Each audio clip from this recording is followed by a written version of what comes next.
நாம தினமும் பயன்படுத்துற போனுக்கும் ஆயிரக்கணக்கான வருஷங்களுக்கு முன்னாடி எழுதப்பட்ட விவிலியத்துக்கும் ஒரு தொடர்பு இருக்குன்னு சொன்னா நம்புவீங்களா? ஆமா, மனிதனோட மிக நவீன கண்டுபிடிப்புகள் எல்லாமே ஒரு பழங்கால தெய்வீக வடிவமைப்போட ஒரு எதிரொலிதான். அத பத்தி தான் நாம இன்னைக்கு பார்க்க போறோம். சரி வாங்க, நேரடியா விஷயத்துக்குள்ள போலாம். நம்ம தினமும் யூஸ் பண்ற ஒரு வார்த்தையோட ஆச்சரியமான மூலத்திலிருந்து இந்த பயணத்தை ஆரம்பிக்கலாம்.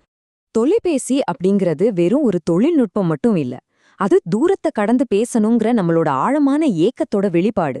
இந்த ஏக்கம் எவ்வளவு பழமையானதுன்னு பைபிள் நமக்கு தெளிவா காட்டுது. ஒரு ஆச்சரியமான உண்மையோட ஆரம்பிக்கலாம். நம்ம போன்னு சொல்றமே அந்த வார்த்தை கிரீக்க மொழியில வெறுமன குரல்னு தான் அர்த்தம். இந்த ஒரு விஷயத்த மட்டும் மனசுல வச்சுக்கோங்க, ஏன்னா இதுதான் எல்லாத்துக்கும் அடிப்படை. சுவாரஸ்யம் என்னன்னா, 1876ல அலெக்சாண்டர் கிராஹாம் பெல் தொலைபேசியை கண்டுபிடிக்கிறதுக்கு பல 100 வருஷங்களுக்கு முன்னாடியே மனுஷங்க தங்களோட குரல் மூலமா விண்ணகத்தோட தொடர்புல இருந்ததா வேதாகமும் சொல்லுது. அதாவது பெல் டெக்னாலஜில செஞ்சத மனுஷங்க விஸ்வாசத்துல ஏற்கனவே செஞ்சுட்டு இருந்திருக்காங்க.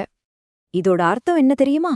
மனுஷங்க போனை கண்டுபிடிச்சதுக்கு காரணமே அவங்க ஏற்கனவே தூரத்தை கடந்து அழைக்கிறதுக்காக உருவாக்கப்பட்டிருந்ததுதான். நம்ம டெக்னாலஜி நம்மளோட ஆன்மீக வடிவமைப்போட ஒரு பிரதிபலிப்பு, அவ்வளவுதான். அப்போ மனுஷங்க எப்போதான் அந்த மேல் நோக்கின அழைப்ப தேடுறாங்க?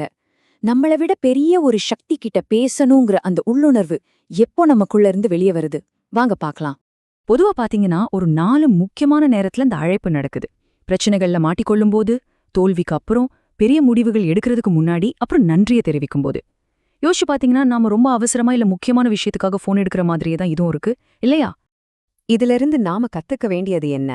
அந்த லைன் எப்போதுமே ரெடியா தான் இருக்கு, ஆனா தாமதம் நம்ம பக்கம்தான். நாம அந்த அழைப்ப ஆரம்பிக்கணும்னே விண்ணகம் காத்துட்டு இருக்கு, குறிப்பா நமக்கு உதவி தேவைப்படும் நேரங்கள்ல.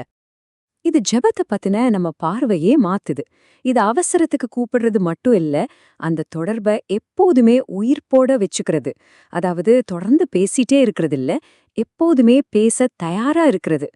சரி, இப்போ பைபிள்ல விவரிக்கப்பட்டிருக்கிற பலவிதமான குரல்களை பத்தி கொஞ்சம் பார்க்கலாம். இது ஒரு பெரிய தெய்வீக கம்யூனிகேஷன் நெட்வொர்க் மாதிரி செயல்படுது. இந்த நெட்வொர்க்கோட பாயிண்ட் மனிதனோட குரல். இது 2 விதமா வேலை செய்யுது. ஒன்னு, ஆதியாகமத்துல கடவுள் ஆதாம கூப்பிடுற மாதிரி உறவா ஆரம்பிக்கிற ஒரு அழைப்பா இருக்கு. 2வது, யாத்ராகமத்துல இஸ்ரவேல் மக்களோட கூக்குரல் மாதிரி உதவி கேட்டு விண்ணகத்துக்கு போற ஒரு சிக்னலா இருக்கு. இங்க தீர்க்கதரிசிங்கிறவர் ஒரு நடமாடும் தொலைபேசி லைன் மாதிரி. அவர் எந்த மெசேஜையும் உருவாக்கல, வர்ற மெசேஜ வாங்கி மத்தவங்களுக்கு பாஸ் பண்றார், அவ்வளவுதான். எரேமியா கிட்ட கடவுள் சொல்ற இந்த வார்த்தைகள் எவ்வளோ சக்தி வாய்ந்தது பாருங்க. நான் என் வார்த்தைகளை உன் வாயில் வைத்தேன் அப்படின்னா, தீர்க்கதரிசி வெறும் ஒரு மீடியம் தான். மெசேஜ் நேரடியா தெய்வீக மூலத்திலேருந்து வருது.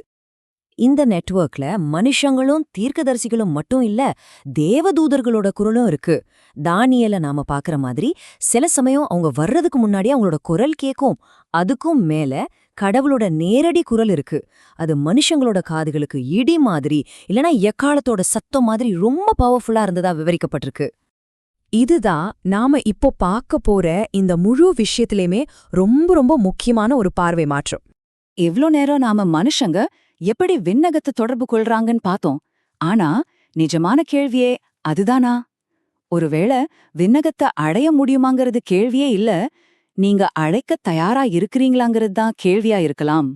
யோசிச்சு பாருங்க, நம்மளோட தொலைபேசிங்கிறது ஜெபத்தோட ஒரு பிரதிபலிப்பு. ரேடியோ, டிவி மாதிரி ஒலிபரப்புங்கிறது தீர்க்க தரிசனத்தோட பிரதிபலிப்பு. இப்போ இருக்கிற கிளவுட் ஸ்டோரேஜுங்கிறது ஜீவ புஸ்தகத்தோட பிரதிபலிப்பு. நம்மளோட பெரிய பெரிய கண்டுபிடிப்புகள் எல்லாமே ஏற்கனவே இருக்கிற தெய்வீக உண்மைகளோட நிழல்கள் தான். அப்போ இதிலிருந்து என்ன புரியுதுன்னா, முக்கிய கதையே நாம கடவுளை தேடுறது கிடையாது, கடவுள் விடாம நம்மள தேடிட்டு இருக்கிறது தான். ஆக இது மனிதன் தொடர்பை கண்டுபிடிச்ச கதை இல்ல, இது விண்ணகம் தொடர்பை ஆரம்பிச்ச கதை. அழைப்பு நம்மகிட்ட இருந்து போகல, அது நம்மள நோக்கி தொடர்ந்து வந்துகிட்டே இருக்கு.